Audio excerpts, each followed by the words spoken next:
Payag ka bang masabihan na napakasama ng henerasyong ating kinabibilangan? Pag-usapan natin ito at pagmunihan. Holy Spirit, make my heart open to the Word of God. Make my heart open to goodness. Make my heart open to the beauty of God every day.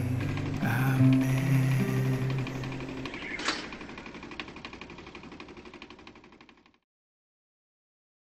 Brothers and sisters, masakit marinig ang salitang napakasama ng henerasyong ito. This generation is an evil generation. Masakit dahil kabilang tayo sa henerasyong ito. Kasama pa natin dito ang ating pamilya, kamag-anak, kaibigan, at kapanampalataya. Kaya kahit henerasyon ang pinagsasabihan, personal pa rin ang dating sa atin. Masakit dahil para na rin tayo mismo ang sinabihan sa ating pagmumuka, napakasama ng henerasyon ninyo. Ang pangkaraniwang sagot dito ay, hindi naman po lahat. O kaya ay, sila lang, huwag niyo na po akong isali. O kaya, baka yung henerasyon dati. O minsan, isang tahasang pagtanggi. Hindi po totoo yan. Who are you to judge? Pero paano kung ang naglalahad nito ay si Jesus mismo? Tulad ng paglalahad niya sa ebanghelyo na yon, sa Lucas 11:29. Nasusulat, nang dumagsa ang mga tao, sinabi ni Jesus, napakasama na ng mga tao sa panahong ito. Sa Ingles, while still more people gathered in the crowd, Jesus said to them, "This generation is an evil generation." Brothers and sisters, matapang na paglalahad ito. Matapang dahil makatotohanan. Hindi lang para sa noong panahon niyon, kundi maging sa ating panahon. Kung noon, hindi may tatanggi ang mga pag-ayaw sa Diyos o ang pagsuway sa Kanyang utos, gayon din po ngayon. Baka na mas malala pa. Ang dating babala laban sa pagnanakaw ay di na halos pinapansin ngayon dahil sa gawi, sistema at maging liderato ng korupsyon. Ang babala laban sa pagsisinungaling at paninirang puri ay naging negosyo pa ng mga tagagawa ng fake news. Ang pagbabawal sa pagchichismis ay itinago na sa salitang entertainment news. Pinagkakakitaan na rin. Ang pagbabawal sa tabinging paghatol ay tinunaw na ng mga baluktot na sistema sa lipunan at sa batas. At ang paanyaya na mahalin ng Diyos, mahalin ng kapwa, ay tinabunan na ng sarili muna bago ang lahat.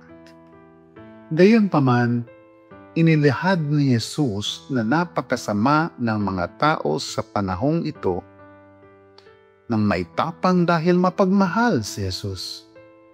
Hindi siya nang mamaliit o nanunuya. Mahal tayo ni Jesus kaya tayo ay binabalaan niya, pinapaalalahanan niya. Sa pagmamahal ng ating Panginoon sa atin, binigyan pa tayo ng panahon para magsisi ng taos, manumbalik sa Diyos, dumulog, humingi ng tawad at magbalik loob na siya naman mismong grasya na hinihiling natin ngayong Kwaresma. Brothers and sisters, di ba gayon niya ang nangyari ng panahon ni Jonah? Isang napakasamang henerasyon ang mga taga-Ninive noon, pero imbis na lipulin agad, ay pinadalan pa ng Diyos ng propeta, si Propeta Noah. At dahil dito ay nabigyan sila ng pagkakataong mabalalaan, makinig, magpakumbaba, magsisi, magbago, at maligtas. Brothers and sisters, mas higit pa kay Jonah ang Panginoong Hesukristo. Si Jesus ay hindi lamang tanda mula sa langit, kundi talagang mula sa langit. Mula sa langit na bumaba sa lipa para ipakilala ang Diyos at turuan ang mga tao kung paano tanggapin ang pagmamahal ng Diyos. Mulit-muli, mulit-muli, mulit-muli. Brothers and sisters, kung hindi masama ang henerasyong ito, hindi nito kailangan ng pagbabago. Kung hindi makasalanan ang mga tao sa panahon nito, hindi nito kailangan ng pagsaway at pagbabawal. Kung hindi ka o ako makasalanan, hindi natin kailangan ng tagapagligtas. Mabuti na lang din at meron na kahit papaano ay tumatalima sa panawagan ng Panginoong Hesukristo.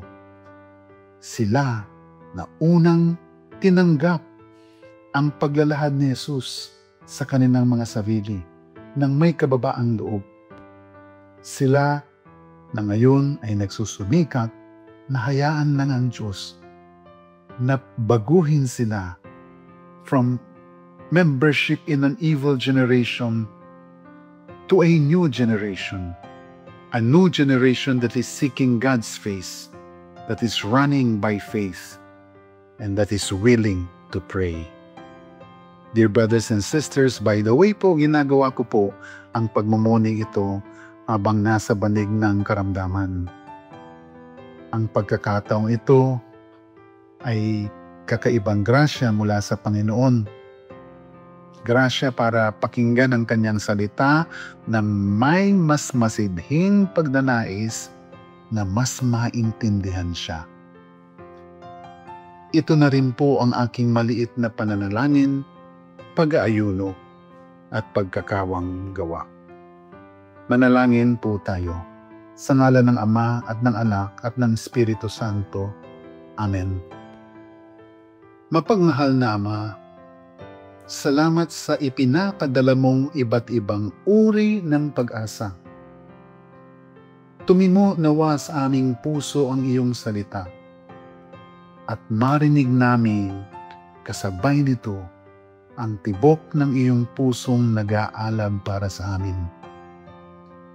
Patuloy po kayong gumamit ng mga instrumento para kami, 10 ng aming pamilya, lahi at henerasyon, ay magbalik loob sa inyo.